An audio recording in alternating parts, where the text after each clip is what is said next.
It's a huge miracle that she's doing as well as she is right now. It was supposed to be a celebration of new life for parents Kyle and Heather Atkinson.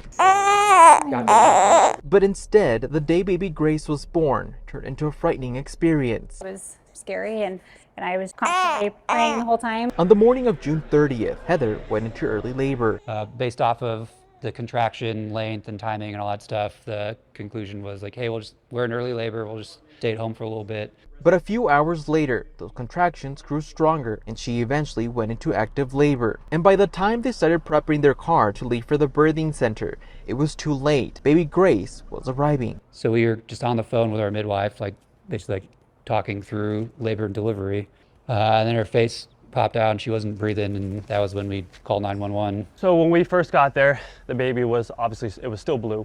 And at that point I knew that the baby needed oxygen. The ventilation was the biggest concern of mine. It was making sure that we could bag and provide enough oxygen for this baby. Jesus Garcia was one of 7 North Las Vegas firefighters who rushed into the Atkinson home to provide life-saving aid. He says the baby was in cardiac arrest and needed oxygen immediately. Ventilation was the biggest concern of mine. It was making sure that we could bag and provide enough oxygen for this baby. Eventually, firefighters were able to stabilize baby Grace. The baby and her mother were transported to UMC, where she would receive treatment for the next 15 days. Like, she would be dead if they didn't do what they did.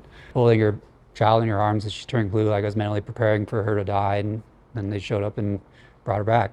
And here she is. On Thursday, the North Las Vegas Fire Department honored those first responders who provided life-saving measures with a Service Commendation Award and medal. Everyone signs up this job to, save a life, help the community, and the fact that we gave somebody a chance at life is a huge blessing. And it wasn't just me, it was everybody there that helped out. Now, the Atkinson family says doctors ran multiple tests on baby Grace to make sure all was okay.